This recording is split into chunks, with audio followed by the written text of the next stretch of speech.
Hey there! Are you a crime scene investigator, law enforcement officer, or forensic scientist looking for a Facebook community that understands you? Check out Taction USA's forensic product groups. You'll find blogs, articles, information, and community. For those of us in the investigative field, there are not many lines of support out there, but Taction USA is a company that was founded by law enforcement for law enforcement. Subscribe today to get access to exclusive content. Just look for Taction USA in Facebook groups.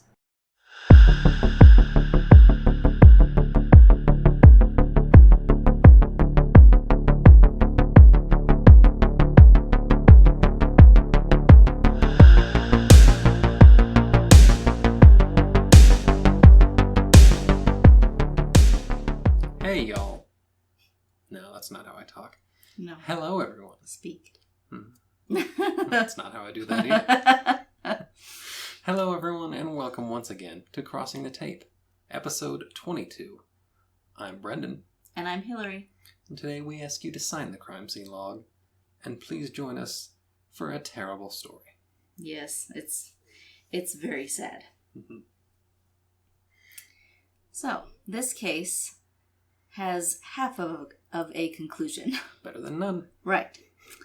And although no arrest was ever made, there are high suspicions regarding who the killer may have been. Sadly, we will never know.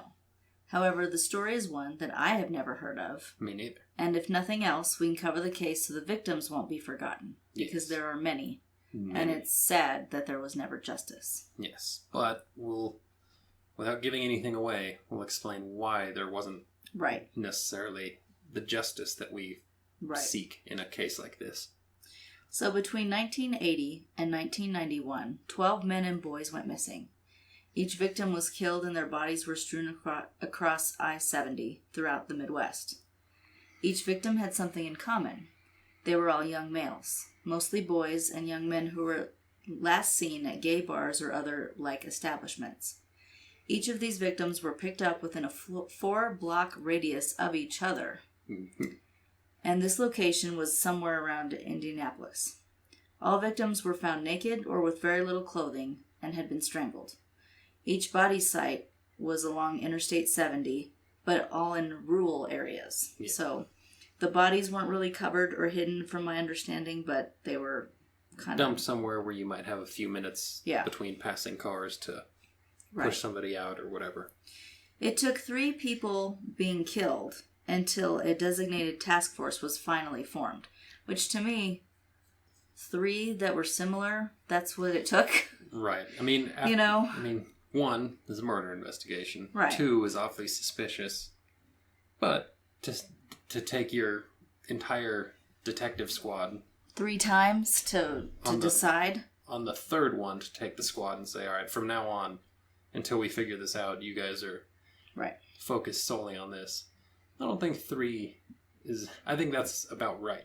That's not too high a bar. Because 2 that are so similar, now you're concerned that there's a serial killer, but it could be a copycat. Somebody read about it in the paper, that kind of thing. But on the 3rd one, that's when... All right, from this point, we need all hands on this investigation. So the task force was made up of 8 officers from the Indianapolis Police Department, and it was formed in 1982. Once they found the next victim, the following year they realized that 4 other men who had been found in the same area and had been killed in the same manner may have actually been additional victims. Okay, so that's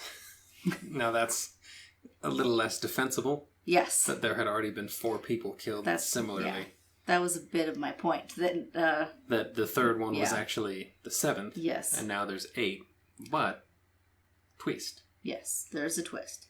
So not only were all the victims young men, but they were also gay men found in a similar way. Mm-hmm. The task force brought in an FBI profiler since the murders were similar in nature and had a signature. And we've talked a little bit about signature and MO before. Yes. Please refresh. So, an MO is more, I guess the strangulation would be the MO, because that's how they were killed. Right, that's the method. But a signature is something that is usually a serial criminal, usually serial killer. Yes, a killer, will add to their scene or to the body that has nothing to do with the actual death. Right, it's incidental. So, yes. So, for instance, if they put, a red rose on the body, that's a signature. Right. They didn't use the red rose to kill them. Right. Their calling card, essentially, is their signature. So because there were and I think in this case, and we'll get into it a little more, I think there were a lot of signatures on each body in a sense that, the strangulation was the MO, but the signature might have been that they were all naked. Right, they were just about all completely naked. Yeah. So I couldn't find anything else about a specific, they left...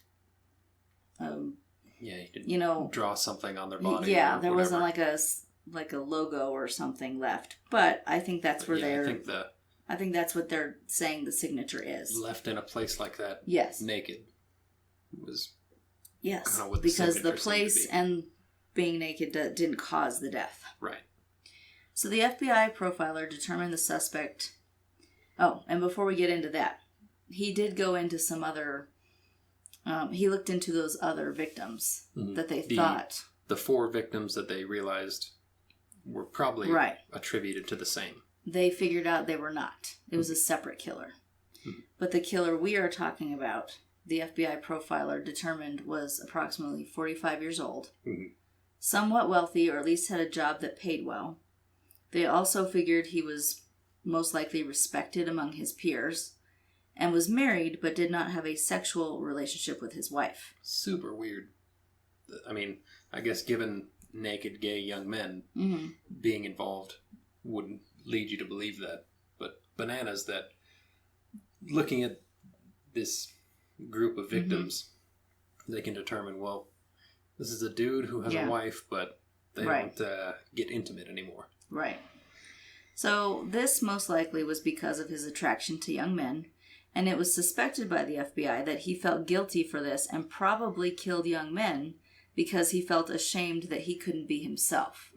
So he himself was probably gay, did not feel comfortable with it, or at least, felt like he couldn't be himself. Right. He was married, in that time and in that time location. Right. He probably felt that coming out would be a death sentence for him. Right. But sadly, he took out his frustration on those who were themselves. Yeah.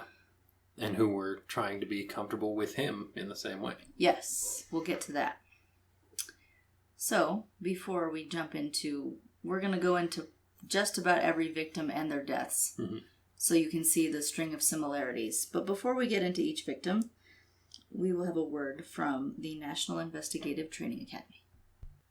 If you are looking for a career change or to expand your knowledge in an already established one, look no further than the National Investigative Training Academy. The National Investigative Training Academy, or NITA, N-I-T-A, has well over 100 courses with 70 professional development ones alone. NITA is constantly adding to their course catalog, and courses are focused on private investigation and security fields.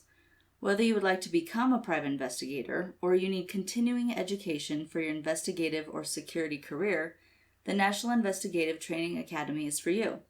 All courses offered are 100% online and do at your own pace. Once completed, you will receive a certificate in that course. Sign up today at investigativeacademy.com. Make sure when you sign up for your courses, you mention we sent you there. We encourage you to get the best investigative and security training possible today. When you sign up, mention our brand ambassador code, BA2367. That's BA2367, and you can find those courses at investigativeacademy.com. Look for links in our show notes as well. So the manner in which these victims were killed was devastating, and the way their bodies were left in the elements was extremely disrespectful. So just looking at all the research we were researching this episode, it was very clear that the killer did not care. No. I mean...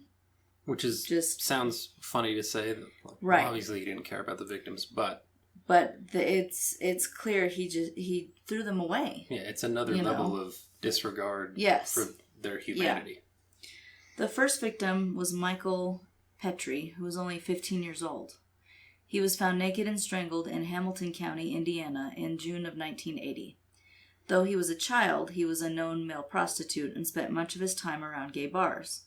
He was first reported missing during the first week of June.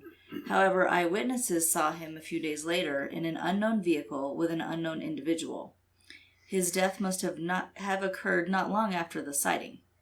Toxicology reports did not show any trace of drugs or alcohol in his system either, meaning he went willingly. Yeah. And we'll get into it more later, but there's an aspect of this case that's also interesting to me because there were also always eyewitnesses. Yeah, from the research I did many times, we saw him leave this bar with some guy. Right.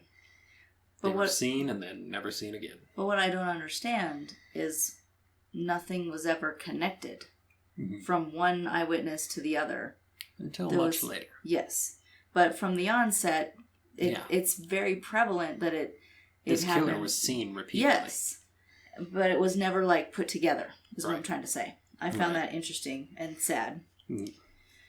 The second victim was Maurice Taylor, and he was 23 years old. He was found shirtless in July of 1982, also in Hamilton County, in a creek near Atlanta.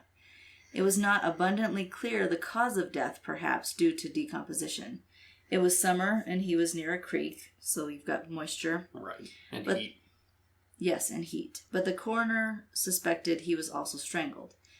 Taylor was a known vagrant. He usually resided in the boiler room of an apartment building, and he often offered sexual favors to earn money. He was never reported missing because his mother was in a mental home, and that's the only kin he had. And that's a huge bummer. Yeah, because he was one of the only ones also that was never reported missing. Mm-hmm. I did a quick search of the weather that month in 1982, and of course it's July and everything. Right. But the average temperature was 86 degrees, so that could have accelerated the decomposition, which is why they couldn't tell exactly how he died. He may not have been there very long, but he was deteriorating quickly. So the third victim was Deloyd Baker, and this young man was only 14. He was found near a river in the same county, partially clothed. Baker was last seen the night of October 2nd, downtown. He was seen going into a blue van with a white man who had a large mustache. And see, that's good that they at least had the color. They noted something. Of the white dude. And the color of the van, the color of the van. And they've got a little more detail. Mm-hmm. Baker had been riding his bike, and at 10 p.m. he called his parents to tell them he would be home after seeing a movie. This alarmed his parents, and they wondered about the situation because they also knew he didn't have any money with him. Mm-hmm. So they probably thought he was sneaking into the movie. Yeah. Yeah, what's he doing? What's he really up to? Right. Eyewitnesses stated he had been seen also with a 16-year-old friend. And over the last few months, they had been going to gay bars and were prostituting themselves, earning $70 per night in today's money. Jeez. Some investigators did not think he was killed by the same suspect due to his race. However, everything else matched the suspect's MO. And it was at this point that the authorities created that task force we talked about. Mm-hmm. The next victim was Michael Riley, and he was 22. He was last seen with an unknown male at a nightclub on May 28th of 1983. Keep this in mind for next time because it becomes important. Yes, the Riley sighting. Yeah. We'll talk about that again later. Yeah. Or next time. He was naked and in a ditch in Hancock County and found on June 5th, 1983. He was also strangled, but this was the first death they were able to determine the victim was strangled with a towel or piece of cloth. Mm. So before, I don't think they knew. Yeah, because some manner of strangulation. Yeah, because if it had been with their manual strangulation as with your hands, right, there would have been indentations from the fingers. And marks and bruising of a certain kind that's indicative with hands. Mm-hmm. Victim 5 was Eric Roediger. He was last seen on May 7th of 1985. It's interesting the killer did not kill for an entire year. Yeah, it's strange that there's a little bit of a break. Because everything is so consistent with, and he seems to do it like spring, summer, fall. Like there's always 1, 2, 3, that kind of thing. Mm-hmm. So it's interesting that an entire year went by, and that also leaves the possibility that the killer was active somewhere else or chose a different way to go about. Yes. And those killings, whether there was one or none, right, those were never attributed in the same way. Yes, that's another point. Eric's body was shirtless and he was close to a stream in Ohio. And he was not known to be homosexual. He was involved with drugs, and it's thought that this is how he met his killer. Is it like a drug deal? Mm-hmm. Eyewitnesses last saw him get into a van, so we've got the van again, with an unknown individual, and he had been strangled with a rope, and he had a burn mark on him. Okay.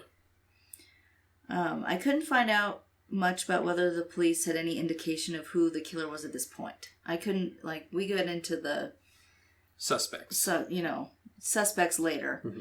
But just looking at the victims, and I did more of the victim research, at this point, I don't know how much of a lead they had yet. Mm-hmm. Right, if they had a list of names or if they were totally baffled still. But we will, however, get into their suspicions in part 2 of this case. And each death does suggest that there was some type of sexual motivation behind it. Michael Glenn was the next victim. He was 29 years old, making him the oldest so far. Mm-hmm. The oldest victim so far. He was found in a ditch in August of 1986 in Ohio in only his underwear. And it's unknown when he first went missing, but he was a handyman that kind of, I guess he did jobs here and there, but it doesn't sound like he had, a family per se that was looking for him. Right. It was noticed he was missing, but nobody really knew when. Mm-hmm. He appeared to be strangled with a rope, and sadly, he was not identified for 3 whole years. So again, that tells me he didn't really have a family life. Yeah, and it also points to the killer. Yeah. He's targeting specific people. He is. For a reason. People who are less likely to be noticed that they're gone. I mean, a lot of prostitutes. Yeah. Gay male prostitutes rather than... Especially in that era. Right. Right. We know the rash of serial killers throughout 70s and 80s Los Angeles. The most common target was black female prostitutes because it was less likely people would know they're gone, report them missing, or that, unfortunately, law enforcement at the time would put as much effort into those cases. Right. And so I think that's probably why he chose... I think so. Those easy targets. Right. At this point, it seems like there would be pressure on the police to get the cases solved, and we'll discuss much more of the investigation side, as well as the remaining victims the next time. But yes, unfortunately, there are many more. Yes. But so far, at least they've got a van reported a few times. Right. White male. Yes, van. and they know the vicinity. That's the other thing that kind of boggles me a little bit, is that they were all last seen in a 4-block radius. Mm-hmm. Don't you think that should have been scouted out a little bit? There should have been a huge stakeout in that area. Did we discuss James Robbins? I know we talked about Michael Glenn. Oh, no, we didn't. I'm sorry. He wasn't identified for 3 years. But one more, unfortunately. One more, I'm sorry. But we also don't want to leave anybody out. No. James Robbins was the next victim and reported missing October of 1987. He had left his mom's house and was walking to another part of Indianapolis.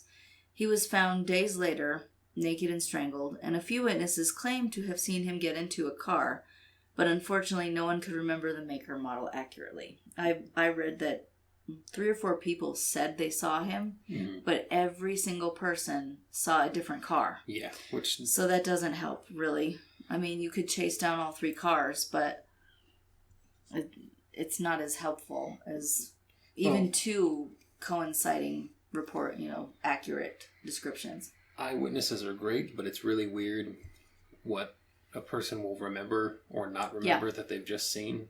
I recall a situation where a guy was driving around a neighborhood, firing a gun out of his car, very intoxicated, having a mental health episode as well. And we, as we're looking for him, we're getting 10 different calls, and it was a silver car, no, it's a blue car, it was a green car, it was a sedan, it was a coupe, It might have been a small SUV. We got like 8 different descriptions until we finally found a little green coupe with a guy hanging out the window firing a gun into the air. But it was multiple colors. It was multiple types of vehicle. Yeah. Pretty sure it was a Honda. No, it was a Nissan. Yeah. And, I mean, luckily everything was coming from the same area, so we knew... Right. You knew where to look. But, and vaguely what to look for. But, right. No, it's interesting, though, what people remember and what they don't. Right. So if they got some people saying it's a van, some people saying, I think it was a car, it could have been a truck. Yeah. It narrows it down, but it doesn't. Right. It still leaves it wide open. Yeah, well, that's what I mean. That if they had even 2 people say exactly the same thing, it might have been a little more helpful.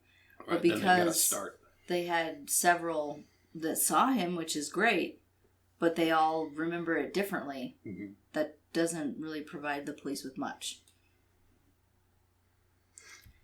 So. I think that does it for this episode, but part 2 is coming soon, and we'll discuss, unfortunately, more victims, but also suspects. Yes. And how this case ended up not exactly closed and not necessarily justice served, but I would say there was a conclusion that is generally accepted. Yeah, I would agree. But we will get there soon. Please sign the crime scene log on the way out. Thank you for joining us. Stay safe. And so...